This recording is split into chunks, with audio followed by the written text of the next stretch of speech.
जो मनुष्य जितना ज्यादा कामचोर होता है उतना ही उसके शरीर में सुस्ती छा जाती है। ऐसे इंसान के लिए कठिन काम करना तो दूर, खुद के छोटे मोटे काम करना भी मुश्किल हो जाता है। प्यास भी लगी हो तब भी बिस्तर छोड़ने का मन नहीं करता और इसी कारण उसके आसपास के वातावरण में भी मुर्दनी सी छाई रहती है। आलस्य के ताले में जकड़े हुए मन में आनंद की कोई झलक नहीं होती। चेहरे पर कभी ना मिटने वाली थकान और आंखों में नींद होने के कारण ऐसे लोगों से सब दूरियां बनाने लगते हैं और कुछ समय बाद वो अपने परिवार के लिए ही बोझ बन जाते हैं और उन्हें खुद भी अपना जीवन व्यर्थ और बोझिल लगने लगता है। इसीलिए ऐसे लोगों को अपना जीवन काटने के लिए किसी प्रकार के आनंद और खुशी की आवश्यकता तो पड़ती ही है, ताकि जीवन में थोड़ा बहुत तो रोमांच बना रह सके। और इसी कारण आलसी मनुष्य की कल्पना में काम वासना के विचार उठने लगते हैं, क्योंकि ऐसे विचारों की कल्पना करने में कोई मानसिक मेहनत भी नहीं करनी पड़ती और क्षणिक आनंद की भी अनुभूति हो जाती है, जिससे जीवन में थोड़ा बहुत रोमांच तो बना रहता है। लेकिन आलस्य की चादर ओढ़े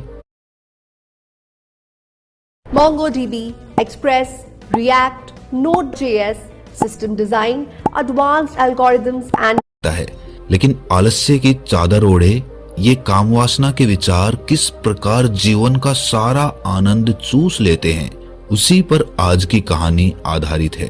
श्याम नाम का एक लड़का पहाड़ी की तलहटी में बसे एक गांव में रहता था। पहाड़ों के आसपास जो गांव होते हैं उनमें बहुत थोड़े से घर होते हैं और उन्हीं में से एक घर श्याम का भी था। श्याम को उस गांव का बच्चा बच्चा जानता था और गांव में उसकी पहचान किसी अच्छे काम के लिए नहीं थी, बल्कि सभी लोग जानते थे कि श्याम गांव का सबसे आलसी युवक है। दिन चढ़े तक सोना, हर काम को टाल देना, किसी की कोई मदद ना करना, यही सब दुर्गुण श्याम के व्यवहार में थे। ऐसा नहीं था कि श्याम खुद को बदलना नहीं चाहता था, अंतर्मन से वो भी चाहता था कि ब्रह्म मुहूर्त में उठकर प्रकृति का आनंद लिया जाए। और जब वो देरी से सोकर उठता तो उसे बड़ा अफसोस होता।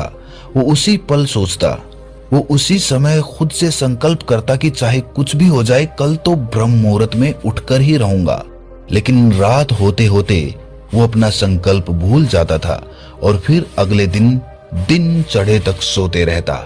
ये उसका नित्य नियम हो गया था, ये उसकी रोज की आदत हो गई थी। अब तो उसे याद भी नहीं आता था कि आखिरी बार वो ब्रह्म मुहूर्त में कब उठा था और कब उसने प्रकृति का आनंद लिया था। अब तो ब्रह्म मुहूर्त में उठना उसके लिए एक कल्पना मात्र रह गया था और सुबह देरी से उठने के कारण उसके हर काम में देरी हो जाती थी। चाहे फिर वो नहाना हो या खाना पीना हो, हर काम में देरी होने लगी थी। कोई काम समय पर नहीं हो पाता था और इसी के कारण श्याम के जीवन में तनाव बढ़ने लगा था। लेकिन सुबह जब धूप निकलने तक वो सोता रहता और जब उसके माता पिता उसे जगाने आते और समय का उसको ख्याल आता तो उसको बड़ा अफसोस होता, बड़ा पश्चाताप होता। वो सोचता कि मैं चाहकर भी खुद को बदल क्यों नहीं पा रहा हूँ, क्यों मैं अपने संकल्प का पालन नहीं कर पा रहा हूँ। श्याम हर दिन खुद से संकल्प करता, लेकिन अगला दिन आते आते वो संकल्प सूखे पत्तों की भांति उड़ जाता। अब तो उसने खुद से उम्मीद भी छोड़ दी थी कि वो खुद को बदल भी सकता है। जब वो अपने हम उम्र साथियों को मेहनत करते हुए देखता, कमाते हुए देखता, तो उसे बड़ा पश्चाताप, बड़ी ईर्ष्या होती कि आखिर मैं इनके जैसा क्यों नहीं हूँ। और धीरे धीरे इन्हीं विचारों ने उसके मन को मैला कर दिया था। अब उसका मन चिड़चिड़ा हो गया था, ईर्ष्या से भर गया था, छोटी छोटी बात पर गुस्सा आने लगा था। एक दिन शाम के समय वो अपने घर के द्वार पर बैठा इन्हीं विचारों में डूबा हुआ था कि किस तरह मैं अपने जीवन को बदलूं, कि तभी वहां से एक बौद्ध भिक्षु पहाड़ी पर बने आश्रम की तरफ जा रहा था।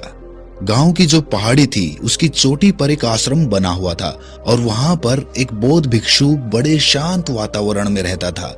वो रोज दिन में उस पहाड़ी की चोटी से उतरकर उस गांव में सामान लेने के लिए आया करता था। पहाड़ की चोटी बहुत ऊंची थी, बहुत थकाने वाली थी और श्याम को ये देखकर बड़ा आश्चर्य होता था कि ये बौद्ध भिक्षु रोज नित्य नियम कैसे इतनी ऊपर से उतरकर सामान लेकर वापस उस चोटी पर चढ़ जाता है। ये तो सच में कोई अद्भुत बात थी। क्योंकि एक आलसी मनुष्य के लिए ये एक असंभव सी बात थी। उसे ये महसूस होने लगा कि इस बौद्ध भिक्षु के पास जरूर कुछ दिव्य शक्तियां हैं, और अगर वो भी उन दिव्य शक्तियों को जान लेता है तो उसका भी आलस्य दूर हो जाएगा। वो भी उस बौद्ध भिक्षु की भांति अपने जीवन में मेहनत कर पाएगा, अपने जीवन में कुछ कमा पाएगा। लेकिन वो दिव्य शक्तियां क्या थी, वो कहां से उसे प्राप्त हुई, ये सब जानने के लिए उसे बौद्ध भिक्षु के पास उस पहाड़ी पर चढ़कर जाना था। अपने जीवन को बदलने के उद्देश्य से, अपने जीवन से आलस्य बिल्कुल खत्म करने के उद्देश्य से वो उस पहाड़ी पर अगले दिन ही ब्रह्म मुहूर्त में उठकर चल पड़ा। पहाड़ी की चोटी बहुत ऊंची थी। कभी कभार गांव का कोई इंसान महीने में एक बार उस पहाड़ी पर जाया करता था, लेकिन जब श्याम ने निश्चय किया कि वो अपने आलस्य से छुटकारा पाना चाहता है और उसके लिए वो बौद्ध भिक्षु ही उसे वो दिव्य शक्तियां बता सकता है, तो वो अगले दिन ही ब्रह्म मुहूर्त में उठकर उस पहाड़ी के लिए रवाना हो जाता है। और धीरे धीरे आराम करते हुए शाम तक वो उस पहाड़ी की चोटी पर पहुंच चुका था। जब वो उस पहाड़ी की चोटी पर पहुंचा तो वो पूरी तरह से थक चुका था, थक कर चूर हो चुका था। और जब वो उस पहाड़ी की चोटी पर पहुंचा तो उसे बड़ा ही आनंद महसूस हुआ। हालांकि वो थका हुआ था, लेकिन अपने लक्ष्य तक पहुंचने पर जो मजा, जो आनंद पैदा होता है, वही आनंद श्याम के मन में पैदा हो रहा था। आज उसे पहली बार एहसास हुआ कि मेहनत करने से कितना आनंद पैदा होता है। जब वो आश्रम में पहुंचा तो आश्रम के द्वार पर ही वो बौद्ध भिक्षु बैठे हुए थे। श्याम के वहां पहुंचते ही बौद्ध भिक्षु ने उसे संबोधित करते हुए कहा कि मैं तुम्हें ऊपर से बैठकर देख रहा था। तुम किस तरह आराम करते हुए अपने लक्ष्य की तरफ लगातार बढ़ रहे थे, ये देखकर मुझे बड़ी प्रसन्नता हो रही थी। चलो मुझे बताओ कि यहाँ पर तुम्हारा आना क्यों हुआ है? तुम्हारे मन में कौन से सवाल है जिनका उत्तर तुम्हें नहीं मिला? श्याम ने उन बौद्ध भिक्षु से कहा कि हे महात्मन, आप ये मत समझिए कि मैं बहुत हिम्मत वाला लड़का हूँ। मैं तो बहुत ही आलसी हूँ, लेकिन आपसे मिलने के लिए मैं इतनी नीचे से लगातार चलते हुए आ रहा हूँ।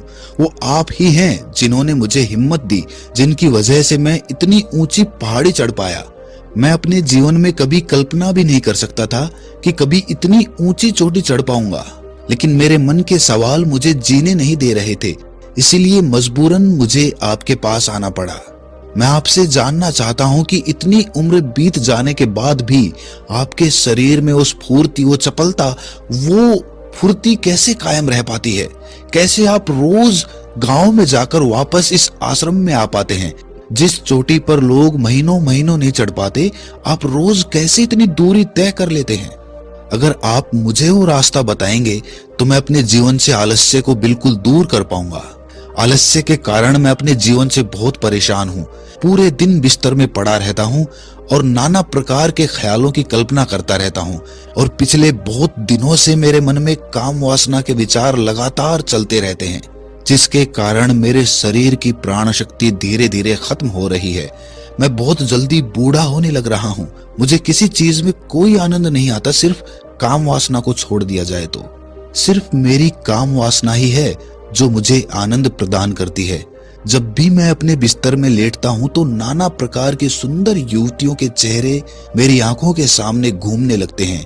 मैं अपने उन विचारों को रोकने का बहुत प्रयास करता हूँ, लेकिन जितना ही मैं रोकने का प्रयास करता हूँ वो विचार उतने ही ज्यादा मुझ पर हावी होने लगते हैं। कृपया करके मेरा मार्गदर्शन करिए, मुझे इस कीचड़ से, इस नर्क से बाहर निकालिए, वरना तो मैं एक दिन खुद ही आत्महत्या कर लूंगा। बौद्ध भिक्षु ने उसके आंसू पोंछते हुए, उसे दिलासा देते हुए कहना शुरू किया कि आलस्य को हम खुद बढ़ावा देते हैं। हमारा मन नाना प्रकार की चाल चलता है और हम उस चाल में उलझ जाते हैं। अगर हम अपने मन की चाल को पकड़ना सीख ले तो फिर हमारा मन हमें धोखा नहीं दे पाएगा। फिर वो उसी प्रकार कार्य करेगा जिस प्रकार हम चाहेंगे। अगर तुम अपने मन को 1 इंच भी जगह नहीं दोगे, कोई बहाना चलने ही नहीं दोगे, तो तुम्हारा मन तुम्हारा कुछ भी नहीं बिगाड़ पाएगा। फिर वो तुम्हारा साथी हो जाएगा। और इसके विपरीत अगर तुम अपने मन का बहाना मान लेते हो, अपने मन की चाल में फंस जाते हो, तो वही मन तुम्हारा दुश्मन बन जाएगा। आज जब तुम इस पहाड़ी पर चढ़ रहे थे तो तुम्हें आलस्य क्यों नहीं आया? तुमने खुद से ये सवाल किया? क्योंकि तुम्हारे मन के पास कोई बहाना ही नहीं था। तुमने अपने मन को बचने के लिए कोई जगह नहीं दी। तुम्हें पता था कि अगर तुम्हें वो तरीके पता नहीं चले जिनसे तुम्हारा आलस्य दूर होगा तो तुम खुद आत्महत्या कर लोगे। तुम अपने जीवन से इतना ऊब चुके थे, अपने आलस्य को दूर करने के लिए इतने लालायित थे कि तुम्हारा सारा आलस्य एक पल में खत्म हो गया, क्योंकि तुम्हें किसी भी कीमत पर अपने सवालों के जवाब चाहिए थे और वो जवाब सिर्फ मैं ही दे सकता था और मैं इस चोटी पर बैठा हुआ था। इसीलिए तुम्हें अपने सवालों के जवाब पाने के लिए इस चोटी पर चढ़ना ही था। हमारा मन तब तक हमें अपने बहानों में फंसाता रहता है जब तक उसे कोई दूसरा विकल्प नजर आता है। अगर तुम्हें अपने सवालों के जवाब अपने गांव में ही मिल गए होते तो तुम इस चोटी पर कभी नहीं चढ़ते। चूंकि तुम्हारे पास कोई दूसरा विकल्प ही नहीं था, इसीलिए मजबूरन तुम्हें इस चोटी पर चढ़ना पड़ा। और इसीलिए कोई दूसरा विकल्प ना होने के कारण तुम्हारा आलस्य बिल्कुल दूर हो गया। चाहे कुछ देर के लिए ही हुआ, लेकिन हुआ तो सही। जब तुम दिन चढ़े तक सोते रहते हो तब तुम्हारे मन में यही ख्याल होते हैं कि शायद मेरी किसी को जरूरत नहीं है, मेरे पास कोई काम नहीं है, इसीलिए जागने से क्या फायदा। लेकिन जब तुम्हें ये महसूस होगा कि चाहे दूसरे किसी को तुम्हारी जरूरत हो या ना हो, लेकिन तुम्हें खुद की जरूरत है, खुद को समझने के लिए ब्रह्म मुहूर्त में उठना, सुबह की ताजी हवा का सेवन करना, सुबह सुबह व्यायाम करना, वो तुम्हें कितना आनंद प्रदान करता है। एक बार अगर तुम्हें ये महसूस हो जाए तो तुम्हारे पास दूसरा कोई विकल्प नहीं रहेगा और उसके बाद तुम्हारा मन तुम्हें अपनी चाल में फंसा नहीं पाएगा और तुम्हारा आलस्य बिल्कुल खत्म हो जाएगा। तो सबसे पहली सीख यही है कि अपने मन से बहाने बनाना बंद करो। कब तक खुद को धोखा देते रहोगे? अपने आलस्य को दूर करने के लिए भोजन का बहुत बड़ा उपयोग होता है।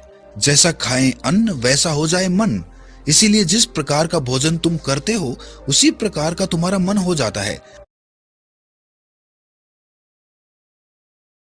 आज आपके कस्टमर का ध्यान कहाँ है? आपका कस्टमर पूरा दिन अपने मोबाइल पर यानी सोशल मीडिया पर समय मन हो जाता है। अगर तुम बासी खाना खाओगे, बेवक्त भोजन करोगे तो उसका अंजाम भी तुम्हें भुगतना पड़ेगा। समय से और शुद्ध भोजन करना बहुत आवश्यक होता है। और इसके साथ साथ ये भी ध्यान देने वाली बात होती है कि जितनी भूख हमें लगी है उससे 2 रोटी कम खाई जाए, क्योंकि जितना भरपेट हम भोजन करते हैं उतना ही आलस्य हमारे शरीर में प्रवेश करता है। आपने कभी ध्यान दिया होगा कि जब भी आप भरपेट भोजन करते हैं तो आपको तुरंत नींद आने लगती है। इसके अलावा अपने शरीर की देखरेख भी बहुत आवश्यक होती है। अपने शरीर को ना तो बहुत ज्यादा गर्म पानी से और ना ही बहुत ज्यादा ठंडे पानी से एक इंसान को नहाना चाहिए। इंसान को हमेशा ताजे पानी से नहाना चाहिए और ताजे पानी से नहाने के बाद कम से कम सप्ताह में एक बार अपने शरीर की सरसों के तेल से मालिश जरूर करनी चाहिए। इससे हमारे शरीर की त्वचा खुलने लगती है, उसका रोम रोम जागृत हो जाता है। ताजी हवा हमारे पोर पोर में समाने लगती है जो हमें एक नई ऊर्जा प्रदान करती है। इसके साथ साथ ये भी ख्याल रहना चाहिए कि हम अपनी नाभि में तेल अवश्य लगाएं। रोजाना नाभि में तेल लगाने से हमारी सभी नाड़ियों को पोषण मिलता है, जिससे कि रक्त का प्रवाह हमारी नाड़ियों में सुचारू रूप से चलता रहता है। इसके साथ साथ अगर शरीर में बहुत ज्यादा आलस्य है तो सुबह ब्रह्म मुहूर्त में उठते ही तिल के तेल का कुल्ला जरूर करें। 2-3 बार कुल्ला करने से आपके शरीर में जो भी अशुद्धि होती है वो बाहर निकल जाती है और उसके बाद आपका आलस्य बिल्कुल खत्म हो जाता है। यहाँ पर एक बात समझने वाली ये भी है कि सिर्फ खान पान से और शरीर के रख रखाव से आलस्य पूरी तरह से दूर नहीं होगा। साथ के साथ तुम्हें व्यायाम भी करना चाहिए। इसके साथ योग अभ्यास और प्राणायाम भी बहुत आवश्यक होता है। इससे तुम्हारे शरीर की मांसपेशियां पूरी तरह से खुलती हैं और एक बार अगर तुम आलस्य के चक्कर से बाहर निकलकर असली आनंद का मजा ले पाए तो फिर तुम्हें किसी सीख की कोई आवश्यकता नहीं पड़ने वाली, क्योंकि जहां पर हमारे मन को आनंद मिलता है वहीं पर हमारा मन अपने आप दौड़ा चला जाता है। और याद रखना, अगर तुम आलस्य में भरे रहे, अपने बिस्तर पर पूरे दिन पड़े रहे तो तुम्हारे अंदर काम वासना के विचार उठेंगे और तुम्हें ऐसा प्रतीत होगा कि यही जीवन का असली आनंद है और तुम उसमें डूबते चले जाओगे और अपनी प्राण शक्ति को यूं ही खर्च करते रहोगे। आखिर में तुम यही पाओगे कि बहुत सारी बीमारियों ने तुम्हारे शरीर को जकड़ लिया है, तुम्हारे शरीर की पूरी शक्ति खत्म हो चुकी है, बुढ़ापा आने लगा है। इसीलिए अपने शरीर में काम वासना के विचारों को उत्पन्न होने से रोक सकते हो तो रोक लो, और उसके लिए सबसे ज्यादा आवश्यक कड़ी यही है कि तुम आलस्य को पैदा होने से अपने शरीर में रोक पाओ। ये कहकर बौद्ध भिक्षु ने आखिर में मुस्कुराते हुए कहा कि लोगों को लगता है कि मेरे पास दिव्य शक्तियां हैं, लेकिन असल बात यह है कि दिव्य शक्तियां सभी के मन में होती हैं, लेकिन बस उन्हें खोजना पड़ता है। इसीलिए आज से ही तुम ध्यान के द्वारा अपने मन की शक्तियों को जानने का प्रयास करो, और उसके बाद तुम भी अपने मन की असीम शक्तियों को देख पाओगे। उनका तुम उपयोग